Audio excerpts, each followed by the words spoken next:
Damn!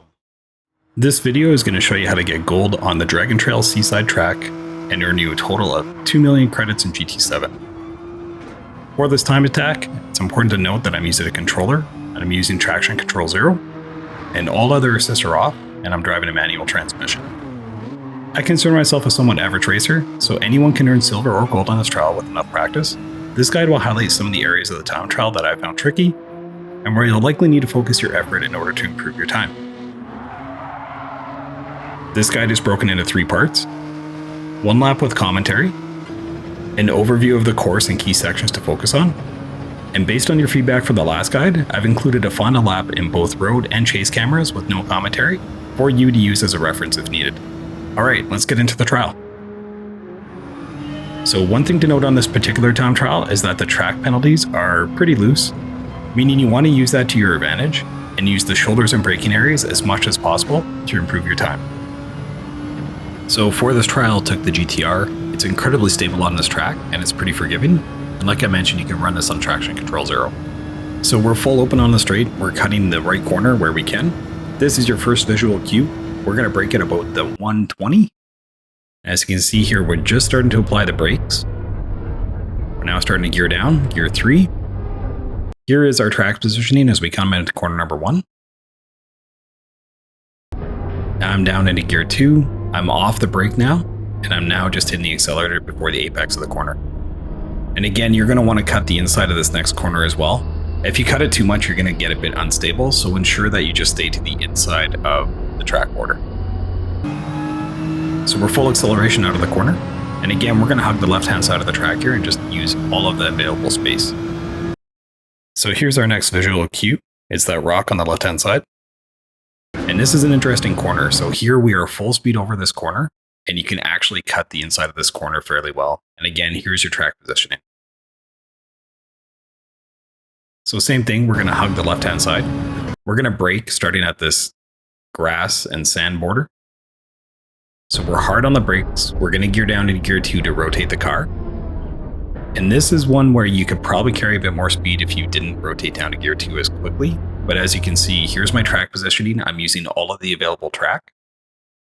And now you're going to see me fully accelerate as we come out of this one. And I gear up quickly. And again, I'm going to use the left-hand side and get as much speed as possible on the way up.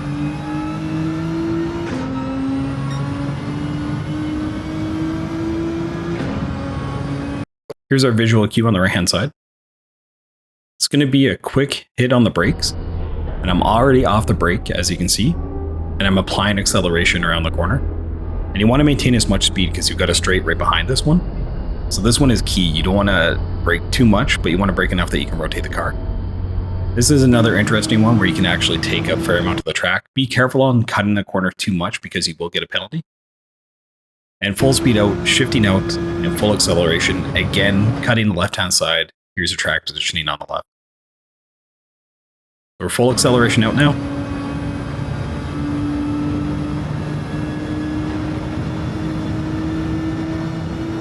And here's your visual marker. This one's a bit tricky. So the 150 is your marker, but we're actually going to brake at about the 125. You can see full brake. We're gearing down, gear 3. We're going to push it down to gear 2 to rotate the car.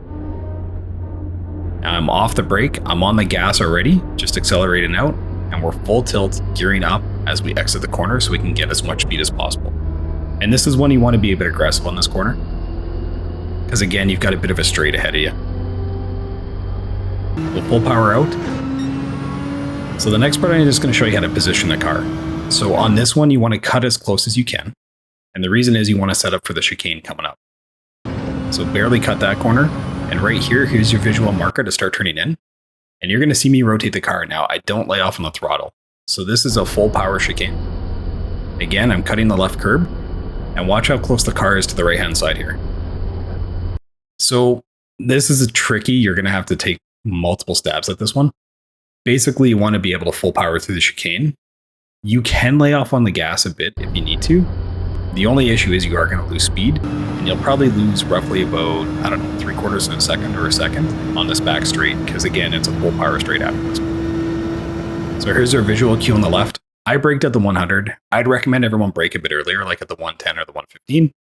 As you can see, I go a bit wide here, and clearly lost a bit of time here. So if you guys handle a corner better, you'll actually make up some time on the final straight. And as you can see, at full acceleration and power out, this time's not bad. It's 1:46. I was happy with that. I think it'll hold gold, but I will update you guys should I need to update the time. And that's it. Here's a quick overview of the race, which I hope was helpful. This is where I needed to focus to improve my time, so hopefully you can apply some of this knowledge to make your trial a bit easier. So sections 1, 2, and the chicane are the most important on this track. This track is more about using every inch of the road to position your car so you can maintain momentum. So load up the leader's ghost and just keep plugging away at the first 2 sections and the chicane until you're happy with the progress. This course is a bit technical, but it's more about smooth entry and exit and being early on the power.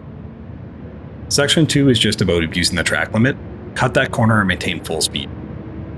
Section 3, this one gave me a fair amount of trouble. It's a real quick break to pivot the car and on the acceleration early. Again, if you go back to the replay, I coasted through this corner.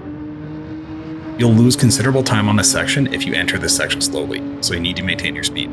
For the next part, brake at 125 meters. On this corner specifically, accelerate sooner than you think you need to. It's a fairly forgiving corner with a short straight right after it. So the trickiest part of this track is the chicane.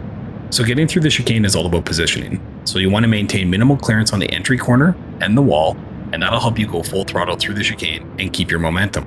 Again, if you need to, you can lay off on the throttle for the chicane just to recover the car, but you are going to lose considerable time because it is a fairly long straight right after. On the final corner, brake around 115 meters, keep it in gear 3 and use the entire track to get as much speed as possible for the sprint finish. So in summary, on this track, it's really about abusing the track limits. You can definitely take more space than you think you can.